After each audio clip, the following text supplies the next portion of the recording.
Your vote is your voice. Your vote is your power. If you don't vote, someone else decides your future for you. Welcome, I'm Tommacena. We are at Keys to Home. And I'm Justice Hextall Morales, and we are here today with Shelton Moore to talk about the power of your vote. So welcome. And I would love to start with you, Shelton. So for folks who may not know your work, can you please share a little bit about your role in Iredell County and your involvement in the civic engagement? Yeah, absolutely. So let me start by prefacing it this way. So I've been fortunate over time to have been benefited from working with some really great people like Ms. Tommacena and my eye care team and those individuals that sit on various councils, commissions, and boards with me. Just phenomenal. They inspire me. So at eye care, I get a chance every day to change lives, every day. So through workforce development initiatives for youth and adults, that lead to self-sufficiency. That's always prosperous. We provide housing supports as well as early childhood education. On the civic side, I get a chance, and Todd Scott, I got to do better, I promise. But I'm a member of NAACP, African American Caucus, the Iredell County Democratic Party. I am the chair of the Statesville Human Relations Commission, Speak Life Live, local reentry council. So I try to do my part in giving back to the community.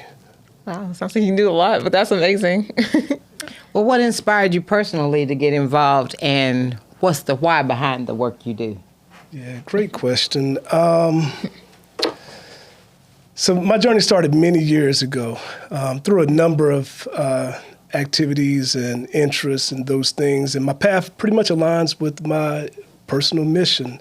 So it started back with some youth mentoring into youth sports coaching, and just kind of has evolved over time into the roles that I hold now. And so between your role at iCare and running for city council last year, you have spent a lot of time talking with residents across the county. So what have those conversations taught you about our community? Let me start by saying that was probably the most profound experience of my life. But I did get a chance. So regardless of socioeconomic variances, inequities, I learned that we all want a good quality of life. Yeah. Affordable housing, affordable childcare, good schools, to have dignity. Probably was one of the things that stood out. But probably most recently, through conversations, I've learned that our seniors and youth have been neglected. So that seems to be like one of my new interests, is just trying to figure out opportunities for our seniors who still want to be involved in the community, who still want to work. Our youth who are looking for activities on the weekends, who are looking for those positive arenas to gather among their peers and again, just be sociable and work on those skills and just have things to do that are positive. Well, we hear a lot about our national elections, but the local elections shape so much of our daily lives. So can you break down why local elections matter just as much? Yeah, so the local election is probably one of the most critical votes or elections that we get an opportunity to participate in. It directly impacts our community. We get a chance to influence local policies. We get a chance to influence our neighborhoods, school board, the schools that our children attend, the places that we shop, eat, where we play. All those things are impacted by local elections.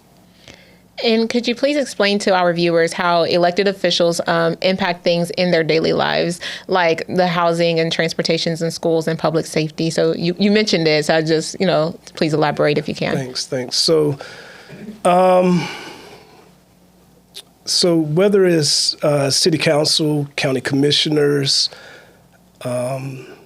judicial, sheriff, they directly having the wrong person or people in those seats can be detrimental to our community and health, the overall well-being and quality of life for our community.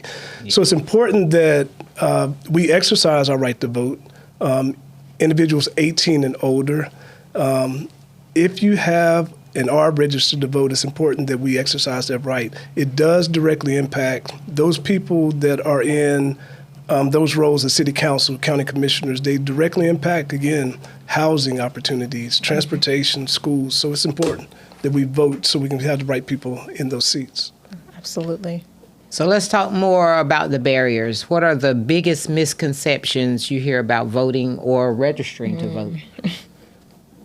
Probably start with barriers. So some of the barriers that I've witnessed are lack of transportation. That's probably a huge one.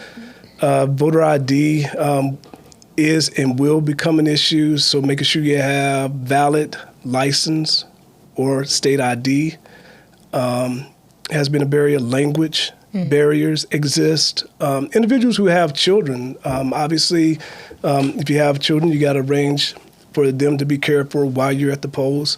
You may or may not have an employer that supports you being off so that you can go vote. So those are some of the things that I'm seeing. In terms of like the misconceptions, I would say that individuals think that because they're a felon, they can't vote. That's probably one. And I hear people say all the time that my vote doesn't matter. So, those are ones that stand out. Well, at the Statesville Housing Authority, we actually do have a resident committee. We have a few committees, and one of them focuses on the advocacy, and we have talked about this a lot.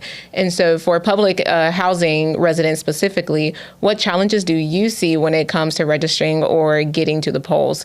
And how do they overcome these obstacles? Yeah, one of the things I would encourage residents to do, if you've identified an issue with transportation, there are groups, civic groups, organizations that will assist in that area. For those that need to register, you can register online, would be one opportunity to register. You can register by mail. They can register at DMV. So there are some opportunities for them to register. We also talked about how transportation is a real barrier for some of our residents. So what options or resources exist for folks who need help getting to the polls? Yeah, someone alluded to it, in the previous response. So there are groups, organizations that will assist with providing transportation. What I would encourage everyone to do, so early voting starts October 15th, right, and runs through October 31st. So if you are aware that you have a transportation issue, a barrier to transportation, I would encourage those individuals to make arrangements now and absolutely take advantage of the early voting period versus waiting till the day of the actual elections to, try to get to the polls. And if you also haven't answered, if you haven't answered this question, for someone who is watching right now, like who wants to register, what is the simplest way to register to vote in North Carolina?